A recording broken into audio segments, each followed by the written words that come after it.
এবার বান্দা বলে আল্লাহ আমি তোমাকে রাজি করতে চাই, শয়তান আমাকে দেয় না। আমি তোমাকে রাজি করার জন্য নামাজ পড়তে চাই, সকালে ফজরের নামাজ পড়ার জন্য আমি মোবাইলে অ্যালার্ম দিয়ে রাখি, আর শয়তানে এমনভাবে আমাকে ভুলাই দেয়, ফুটবল খেলার জন্য আমাকে আধা ঘন্টা আগে ঘুম থেকে তুলে দেয়, কিন্তু ফজরের জন্য আমাকে সে উঠতে দেয় না, আমাকে উঠতে দেয় না। কথা বলেন ঠিক কি না? আমি তোমাকে খুশি রাখার জন্য হালাল ইনকাম করতে যাই, কিন্তু সেই শয়তান আমার বউয়ের মাথায় ভর করে বিভিন্ন কথা শুনাই, আমাকে এই দিন সেদিক বুঝায় আমাকে সে 2 নম্বরই কাজ করতে দেয়, আমার বন্ধুর কথা শুনে আমাকে সে নেশার মধ্যে ঢুকাই দেয়। আল্লাহ আমি তোমাকে খুশি রাখতে চাই, কিন্তু শয়তান আমাকে দিচ্ছে না। বিভিন্ন বন্ধু বান্ধব এসে আমাকে এমন এমন কান পরা দেয়, অনেকে সুদে লেগে গিয়েছে, অনেকে খারাপ কাজে লেগে গিয়েছে, অনেকে 2 নম্বরের কাজের মধ্যে লেগে গিয়েছে। কথা বলেন ঠিক কি না? অনেকে 1 কেজি চনা দিতে গিয়ে, চিনি দিতে গিয়ে আধা কেজি কমাই দিয়েছে, এমনও আছে। আল্লাহ আমি ভালো করে চলতে চাই, কিন্তু কেমন জানে শয়তান আমার মাথায় রাগ ঢুকাই দিয়েছে, হিংসা ঢুকাই দিয়েছে। আমি বাই হয়ে নিজের মায়ের পেটের ভাইয়ের কল্যাণ দেখতে পারি না, আমার ভাতিজা ভাইয়ের ছেলের কল্যাণ দেখতে পারি না, আমার ভিতরে কেমন জানি জ্বলে। আমি পরাজিত হতে চাই না, আমি জিততে চাই। সেজন্য নিজের ভাইকে, মার পেটের ভাইকে হারিয়ে আমি বড় হয়ে জিততে চাই। আল্লাহ আমি জানি এগুলো মানুষের কাজ, এগুলো তোমার পছন্দ না, কিন্তু শয়তান আমাকে দিয়ে করাচ্ছে। আল্লাহ আমি করবো তো কি করব, করবো তো কি করব? রব বলে যে আমাকে কি সত্যি তুই খুশি করতে চাস? আমরা বললাম আল্লাহ চেষ্টা তো করি তোমাকে খুশি করার, কারণ জমিনটা তোমার, তুমিই থাকতে দিয়েছো, দেহটা তোমার, তুমি আমাকে দান করেছো, চোখ 2টা তো তোমার করা দান। সুবহান আল্লাহ। যে জবান দিয়ে কথা বলি সেটাও তোমার দান। আল্লাহ আমার সব কিছু তো তোমার দান, আমার প্রাণটাও তোমার দান, আমার রিজিকটাও তোমার দান, আমার স্ত্রীও তোমার দান, আমার সন্তানও তোমার দান, আমার স্বামীও তোমার দান, আমার শ্বশুর শাশুড়ি তোমার দান, আমার মা বাবা তোমার দান, আমার সমস্ত কিছু তো আল্লাহ তোমার দান, নিঃশ্বাসটা তোমার দান, ফলফলা দিয়ে তোমার দান। আল্লাহ তোমাকে খুশি করতে চাই, কারণ আমি জানি তুমি খুশি হলে সৃষ্টি জগৎ আমার হয়ে যাবে, তুমি একবার খুশি হলে জান্নাত আমার হয়ে যাবে। সুবহান আল্লাহ, সুবহান আল্লাহ, সুবহান আল্লাহ। বান্দা বলে আল্লাহ আমি তোমাকে খুশি রাখতে চাই। রব বলে যে তাহলে একটা কাজ কর, নবীর মহাব্বতটা অন্তরে নিয়ে শয়তান যা পছন্দ করে সে কাজগুলোকে উল্টা করা শুরু কর, উল্টা করা শুরু কর। শয়তান যেটা করতে বলবে সেটা থেকে দূরে থাকবি, শয়তান যেটা না করবে সেটাকে তুই আরো বেশি করে করবি, এইভাবে চেষ্টা কর। আল্লাহ পাককে বান্দা বলে আল্লাহ আমি চেষ্টা করলেও কেমন জানি অনেক সময় পারি না। রব বলে যে তুই ফেল হলে ফেল হ, সমস্যা নাই, আমাকে খুশি করতে চেষ্টা করেও যদি ফেল হস, এই ফেলটাই 1000 পাশের চাইতে উত্তম হয়ে যাবে, 1000 পাশের চাইতে উত্তম হয়ে। বান্দারে তুই তোর জায়গায় চেষ্টা কর, না পারলে আমাকে একবার ডাক দিবি। একটু সুবহানাল্লাহ জোরে বলি। বান্দা তোর চেষ্টা তুই কর শয়তানকে হারানোর, না পারলে আমাকে একবার ডাক দিবি। আল্লাহ কিভাবে ডাক দিব তোমাকে? রব বলে যে তুই যখন পারবি না তখন বলবি আউযু বিল্লাহি মিনাশ শাইতানির রাজিম, আউযু বিল্লাহি মিনাশ শাইতানির রাজিম, আউযু বিল্লাহি মিনাশ শাইতানির রাজিম। বান্দারে তুই মনে মনে একবার বলবি আউযু বিল্লাহি মিনাশ শাইতানির রাজিম। তুই যখন পারবি না তখন আমাকে ডাক দিবি, আমি দেখি, তারপর আমি সাহায্য করব না। কারণ কি জানিস, আমি প্রেমিক খুঁজতে চাচ্ছি যে 1000 শয়তান বাঁধা দেওয়ার পরও সমস্ত বাঁধা ফেলিয়ে দেওয়াল ডিঙ্গিয়ে কে আমাকে খুশি করতে আসে, আমি সে বান্দার চেহারা দেখতে চাই, আমি সে বান্দার চেহারা দেখতে চাই। সুতরাং আমি একটু অপেক্ষা করব তোদের প্রেমটা পরীক্ষা করার জন্য। আমি যখন দেখব কোনো বান্দা 1000 বান্দার পরও আমি আল্লাহকে খুশি করার জন্য এগোতে আছে, চেষ্টা করছে, সে যখন আউযু বিল্লাহি মিনাশ শাইতানির রাজিম বলে আমি রবকে ডাক দিবে, তখন আমি আল্লাহ কুদরতিভাবে ওই বান্দার চতুর্পাশে এমন রহমতের দেওয়াল তুলে দিব শয়তান আর ভিতরেও ঢুকতে পারবে না। বলেন সুবহানাল্লাহ। সেজন্য অনেক সময় রাগ করে অনেক কাজ আমরা করে ফেলি, অনেক কথা বলে ফেলি, মাথা ঠান্ডা হওয়ার পরে নিজে নিজে আফসোস করি ঠিক হয়নি। এবার বলেন রাগটা কি ফেরেশতা থেকে আসে না শয়তান থেকে আসে? আমাদের সাথে নাকি শয়তানের কি জানি চলতেছে, এই তো বলেন না আমাদের শয়তানের সাথে কি জানি চলতেছে। তো যুদ্ধ যখন চলে তখন তার ঘরে কি খাবার খাওয়া যায়? যার সাথে যুদ্ধ চলে তার সাথে কি দেখা করলে করা যায়? তুই তোর জায়গা, আমি আমার জায়গায়, ঠিক কিনা? এবার আওয়াজ দিয়ে বলেন রাগটা ফেরেশতা থেকে আসে নাকি শয়তান থেকে? তাহলে আজকে থেকে আমরা রাগ আসলেও শয়তান দিলেও না নেওয়ার চেষ্টা করব, বলি সবাই ইনশাআল্লাহ। এবার সব উম্মত মিলে যখন বুঝতে পারলো রাগ আসে শয়তান থেকে, রাগের কাজ, রাগের কথা, রাগের বাক্য, রাগের আচরণ সবগুলাই পরের জন্য ভুল হয়। বর্তমানে সঠিক মনে হলো মেজাজ ঠান্ডা হলে বেশিরভাগ জিনিস ভুল হয়। যেমন অনেকে রাগ করে বউকে স্বামীকে তালাক দিয়ে, একটা যে তালাক দিয়ে দেয়, তালাকটা দেওয়ার পরে যখন মেজাজ ঠান্ডা হয় তখন নিজের ভুল নিজে বুঝতে পারে তালাকটা দেওয়াটা ঠিক হয় নাই, উচ্চারণ করা ঠিক হয় নাই। কিন্তু অনেক সময় অনেক কিছু করারও থাকে না।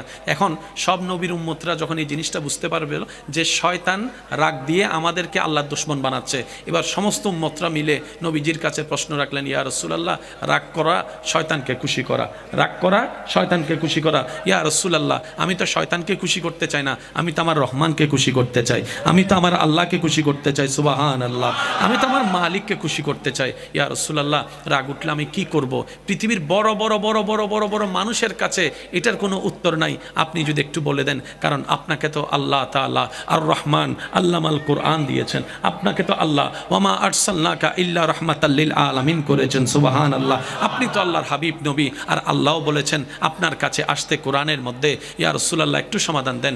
নবী বলে, উম্মত বেশি টেনশন করার দরকার নাই, যদি রাগটা দাঁড়ানো অবস্থায় উঠে কোনো কথা বলা ছাড়া কারো সাথে তুমি বসে যাবা, বসেও যদি রাগ না কমে তুমি শুয়ে যাবা, শুয়ে যদি রাগ না কমে তুমি অজু করে নিবা, অজু করে নিবা, অজু করে নিবা। কারণ রাগ আসে জাহান্নাম থেকে, জাহান্নাম হচ্ছে আগুনের কয়লা, আগুনের কুণ্ডলী, আর যখন তুমি অজু করবা সেই আগুনটা এমনিই থেমে যাবে। বর্তমান সাইকোলজিক্যাল ডাক্তাররা এটার গবেষণা করে ওনারা বললেন, কেউ যদি রাগ করা অবস্থায় 2 থেকে 5টা মিনিট কোনো রকম মুখটা বন্ধ রাখতে পারে নিচের দিকে তাকিয়ে, তার রাগ কমে যাবে, তার রাগ কমে যাবে। আপনি সেই সিদ্ধান্তের সাথে নবীর হাদিসকে যদি মিলাই দেখেন, দাঁড়িয়ে আছে আপনি বসে গেলেন, আপনার লাগলো মনে করেন 30 সেকেন্ড, আপনি বসেও রাগ কমছে না, আপনি শুয়ে গেলেন, হয়ে গেল সেখানে 2 মিনিট অথবা 3 মিনিট, শুয়েও রাগ কমলো না, আপনি অজু করে আসলেন, টোটাল প্যাকেজটা যদি দেখেন ওই 5-7 মিনিটের একটা অংশ। এক কথায় মাথায় মনে বসাই ফেলেন, আজকে থেকে আমার রাগ উঠুক, মেজাজ উঠুক, মন খারাপ হোক, আমি নিচের দিকে তাকাই থাকবো, যেমনেই হোক, মন যতই কথা বলুক, আমি মুখটাকে বন্ধ করে রাখবো, মুখটাকে বন্ধ করে রাখবো, মুখটাকে বন্ধ করে রাখবো। বিশ্বাস করেন 3টা মিনিট আপনি মুখটা বন্ধ করে রাখবেন নিচের দিকে তাকিয়ে, আর ওদিকে আল্লাহর সাহায্য চাইবেন। আউযু বিল্লাহি মিনাশ শাইতানির রাজিম, আউযু বিল্লাহি মিনাশ শাইতানির রাজিম, আউযু বিল্লাহি মিনাশ শাইতানির রাজিম। নিচের দিকে যখন তাকাই থাকবেন, আপনি যখন রাগ করবেন না, তখন শয়তান কি করবে জানেন? আপনার সামনের মানুষটাকে আরো বেশি উস্কাই দিবে, সে যেন আরো বেশি করে, আরো বেশি বলে। আপনি এই জিনিসটা মাথায় রাখবেন। অনেক সময় স্ত্রীকে উস্কাই দিবে, অনেক সময় স্বামীকে উস্কাই দেয়, অনেক সময় বড় ভাইকে উস্কাই দেয়, অনেক সময় ছোট ভাইকে উস্কাই দেয়। আপনার কাজ হচ্ছে নবীর সুন্নত মোতাবেক নিচের দিকে তাকাই থাকা। তোর গালি দেওয়ার গালি দে, বকা দেওয়ার বকা দে, বদনাম করার বদনাম কর। আমার মুখ আছে উত্তর দেওয়ার, কিন্তু আমি উত্তর দিব না, কারণ আমার রব গালি দাতাকে পছন্দ করে না, নীরব থাকাকে পছন্দ করে। সুবহান। 3টা মিনিট। আল্লাহু আকবার। উচ্চ আওয়াজ একবার বলি মারহাবা। মুখ কি রাখবো একটু বলি না? চোখ কোথায়? যার সাথে ঝগড়া হবে কখনো তার চোখে চোখে তাকাবেন না, মনে থাকবে এগুলা? হ্যাঁ, একদিনে হবে না, প্র্যাকটিসে হয়ে যাবে। ভাই পারবো ইনশাল্লাহ। এবার আসেন, স্ট্রোক করি মরিবের ইচ্ছা আছে না? এই আন্নামাতে হার্ট ওর দুর্বল বানাবের ইচ্ছা আছে না? বেশিরভাগ মানুষ স্ট্রোক করে রাগের কারণে। ইন্নমাতে ওয়া যারা সিডেঙ্গে আসো তার একখান আওয়াজ দিয়ে হসে ঠিক না বে ঠিক? বেশিরভাগ মানুষ অসুস্থ হয়ে যায় বেশি রাগের কারণে, হার্ট দুর্বল হয়ে যায় বেশি রাগের কারণে, ব্লাড প্রেশার বেড়ে যায় বেশি রাগের কারণে। সেই জন্য সুস্থতার জন্য ডাক্তারের কাছে গেলে ডাক্তারের প্রথম কথা বলে, বেশি দুশ্চিন্তা করবেন না, বেশি টেনশন করবেন না, বেশি রাগ করবেন না, ঠিকমতো ঘুমাবেন, রাত বেশি জাগবেন না, খাবার যা পাবেন ডানাতে বাঁতে সব মুখের মধ্যে ঢুকাই দিয়েন না। কথা বলেন, কথা বলেন, কথা বলেন। একটু হাঁটাহাঁটি করার চেষ্টা করবেন, শরীরে একটু ঘাম আনার চেষ্টা করবেন, মুখে যা মন চায় তা চিল্লাচিল্লি করেন না, মনে যা মন চায় তা খাইয়েন না। মিষ্টি পাইছেন একদম রসমলাই মিষ্টি 10 ফুটা ঢুকাই দিবেন, এটা করেন না। যদি সুস্থ থাকতে চান, ঠিক একই সব কথা 1450 বছর আগে সুস্থতার জন্য নবী রাহমাতুল লিল আলামিনকে দিয়ে আমাদের রব আমাদেরকে জানাই দিয়েছেন। হ্যাঁ, গোসা নইলে আস্তে করে হয়ে ফেলে বেদেরি। শহরের মানুষ বেশি সুস্থ না গ্রামে মানুষ? শহরের মানুষ সুস্থ না গ্রামে? এন্ডে বহুতজন আছে গ্রামত বাড়ি হইলেও গ্রামের পরিচয় দিতে নচায়, আছে না? আবার ফুয়া মাইয়ের সিডেঙ্গা হতা শিখিত নচা দিলেও আছে। যদি বাতিজার ল মামা বাইনের ল যদি যদি একখানা সিডেঙ্গা হতা হয় ফিসুতন একজন আতায় আকল আকল এগুলো বলিও না, মাথো না মাথো না মাথো না মাথো না, আকল আকল এগুলো বলিও না। আমার এগুলো কি হতে, এগুলো গাইয়া ভাষা, কি ভাষা বলে? অথচ বাপ দাদা নানা বেগুনে বাসায় হইয়ের বড় হই দেন, তো ইয়ে তার সাধু ভাষা শিখে দেয়। আব্বু আব্বু তুমি এদিকে যাও না, এদিকে গেলে তুমি সিসি রেখায় পড়ে যাবে। ওনারা রাখা তৈলে কিছু আছে না, না নাই ভানলার কেন আছে, আছে বেগুন আছে, বেগুন স্ট্যান্ডার্ডই তো চার দে, ঠিক না? শুনেন ভাই, আপনি কোনটাকে স্ট্যান্ডার্ড মনে করছেন আর কোনটা কল্যাণ করে স্ট্যান্ডার্ড, পার্থক্য আছে। শুধু আমি আপনাদেরকে একটা কথা বলি, আমি উন্নত প্রযুক্তির বিপক্ষে নয়, তবে এটাও মানতে হবে আমরা উন্নত প্রযুক্তিকে ব্যবহার করার মতো করতে জানি নাই। একটু জোরে বলেন ঠিক কিনা? মোবাইল যিনি আবিষ্কার করেছেন উনি এই লক্ষ্যে আবিষ্কার করেছেন, দুইজন চোর দুই দিকে দাঁড়াবে, মোবাইল ব্যবহার করে মানুষের টাকা চুরি করবে, ডাকাতি করবে, সেজন্য? একটু জোরে বলি না সেজন্য? ইন্টারনেট যিনি আবিষ্কার করেছেন উনি এই নিয়তে এই লক্ষ্যে আবিষ্কার করেছেন, পৃথিবীর মানুষগুলা ইন্টারনেট চালাতে চালাতে পড়ালেখাও বন্ধ করে দিবে, গেম খেলতে খেলতে নিজের ব্রেনটাও খাইয়ে ফেলবে, মা বাবার কথাও শুনবে না। এই কারণে ব্যবহার করতে জানি নাই, ব্যর্থতা কাদের বলেন না? ব্যর্থতা। মনে রাখবেন ভাইয়েরা, একটা সময় প্রবাসী ভাইদের কি জন্য কোনো প্রবাসী ভাই দেশে আসবে শুনলে এলাকার মানুষ ভেঙে যেত এয়ারপোর্টে। আমার মুরব্বীর একটা আওয়াজ দেন। বিদেশ থেকে অনেক মাস পরে একটা চিঠি আসতো, একটা ওই ক্যাসেট আসতো, ওই ক্যাসেটটা যখন ঘরে প্লে করা হতো সবাই মিলে মুগ্ধভাবে শুনতো কি বলে, আবার সেই ক্যাসেটের উত্তর দেওয়ার জন্য আরেকটা রেকর্ড করে সবাই মিলে এক একজন কথা বলে সে রেকর্ডটা পাঠাতো। একটা চিঠির জন্য, একটা ক্যাসেটের জন্য মানুষ মাসের পর মাস, মাসের পর মাস, মাসের পর মাস অপেক্ষা করত। যেখানে ছিল ভালোবাসা, যেখানে ছিল মায়া, যেখানে ছিল আবেগ, যেখানে ছিল মমতা, নির্ভেজাল ভালোবাসা। কথা বলেন ঠিক কিনা? বিজ্ঞানের কল্যাণে আজকে সেই 1000 মাইল দূরের মানুষকে ভিডিও কলের মাধ্যমে যখন দেখার সুযোগ হয়েছে, এমন অধপতন আমাদের হয়েছে, বিদেশ থেকে কে কখন আসে কারো কোনো খবর থাকে না, কারো কোনো খবর থাকে না। আগে একটা চিঠি পাওয়ার জন্য যে অপেক্ষাটা করতো ভালোবাসার মানুষে, স্বামীর চিঠি পাওয়ার পরে স্ত্রী সেই চিঠির মধ্যে ঘ্রাণ শুকে দেখতো স্বামীর হাতের ঘ্রাণ পাওয়া যায় কিনা, ভালোবাসার এমন পর্যায়ে ছিল। আজকে সেই প্রবাসী দেশে আসলে অনেক সময় এলাকার মানুষেরও খবর থাকে না, 3 দিন পরে রাস্তায় দেখলে জিজ্ঞেস করে কিরে কখন আসছস তুই, কয়দিন থাকবি, শেষ। আমি বলতে চাচ্ছি কি, পৃথিবী যত আমাদের জন্য সহজ হয়ে যাচ্ছে আমরা কেমন জানি তত স্বার্থপর হয়ে যাচ্ছি। পৃথিবী যত যত সহজ হয়ে যাচ্ছে আমরা কেমন জানি তত অধৈর্য হয়ে যাচ্ছি। আগে একটা চিঠির জন্য 2 মাস অপেক্ষা করত, আর এখন একটা কল দেওয়ার পর রিসিভ না করলে দ্বিতীয় কলের মধ্যে তাকে বকা দেওয়া শুরু করে দেয়। বুঝাতে পারছি কথা? আমরা দিন দিন কি হয়ে যাচ্ছি? অধৈর্য হয়ে যাচ্ছি। বলেন, আমরা দিন দিন কি হয়ে যাচ্ছি? অধৈর্য হয়ে যাচ্ছি। মনে রাখবেন ভাইয়েরা, আল্লাহ তাআলা ইসলামকে এমনভাবে সাজিয়েছেন যেখানে সর্বপ্রশ্নের উত্তর কল্যাণময় নিয়ামত আল্লাহ দান করে দিয়েছেন। চিৎকার দিয়ে বলেন না সুবহানাল্লাহ। আল্লাহ আমাদেরকে ইসলামের রজ্জু ভালোভাবে ধরে সামনে এগোনোর তৌফিক দান করুন। কথা আমি শেষের দিকে মনোযোগ চাচ্ছি। আপনাদের এই এলাকায় ভাই ভাই ভাই বোনের মধ্যে ঝামেলা আছে না? স্বামী স্ত্রীর ভিতর দ্বন্দ্ব আছে না? ভাই মাইকের আওয়াজ ছোট করে দেন, মাইকের আওয়াজ একটু ছোট করে দেন।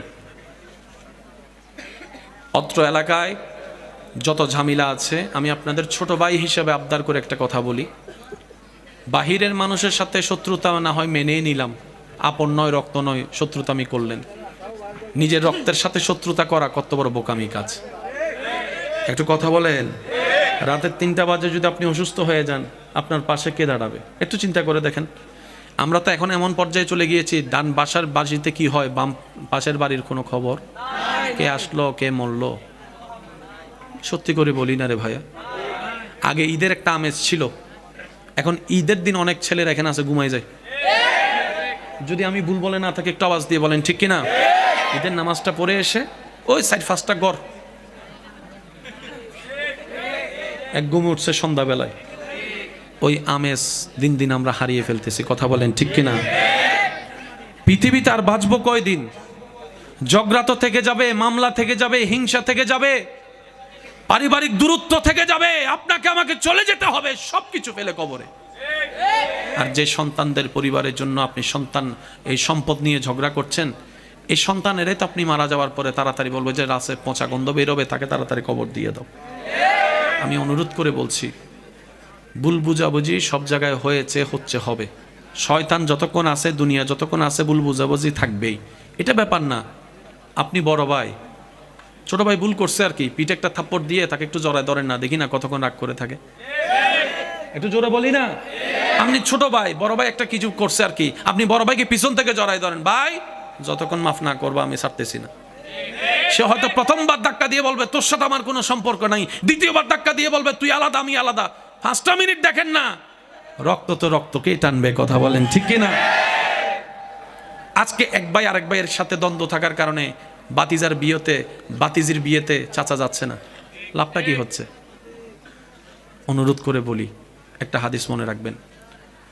নবী রহমাতুল্লিল আলামিন বলছেন, 2 জন দ্বন্দ্বকারীর ভিতরে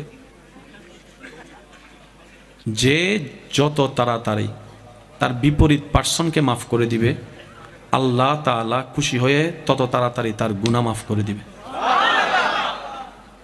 নবীজি বলছেন, 2 জনের মধ্যে দ্বন্দ্ব হয়েছে, রাগারাগি, অভিমান, ভুল বুঝাবুঝি যেই হোক, 2 জনের ভিতর হয়েছে। একজন ভুল বুঝতে পেরে আরেকজনের কাছে নিজে থেকে মাপ চেয়েছে, ভাই আমার ভুল হয়েছে, মাফ করে দে। নবী বলছেন, সে যদি সেদিন মাপ না করে, সে আমার উম্মতের অন্তর্ভুক্ত থাকবে না। আর আমি নবীর উম্মতের অন্তর্ভুক্ত না থাকলে আমি হাসরের ময়দানে তার জন্য সুপারিশও করব না। সেজন্য ভাই মাফ করে দেন, মাফ করা আল্লাহর সুন্নাত। সুবহানাল্লাহ বলেন। আমাদের গুনাহ কি একটা নাকি 1000টা? তারপরও তো আমরা আল্লাহর কাছে মাফ চাচ্ছি, আল্লাহ মাফ করে দাও, মাফ করে দাও, মাফ করে দাও। আল্লাহ কি মাফ করতে রাজি আছে না নাই? সবাই বলেন ইন্নাল্লাহা ইয়াগফিরুয যুনুবা জামিআ। আল্লাহ কোরআনে বলছেন সিবগাতাল্লাহ, আমি আল্লাহর রঙে রঙিন হয়ে যাও। শুনেন, আমরাও বাংলাদেশি, আমার ভাইও বাংলাদেশি, প্রশাসনের ভাই। কোন দেশি? কোন দেশি? আমাদের শরীরে কোনো স্পেশাল পোশাক, কিন্তু ওনার শরীরে পোশাক। আপনি যদি ওনার শরীরের মধ্যে পোশাক অবস্থায় হাত দেন, সরকারবাদী মামলা।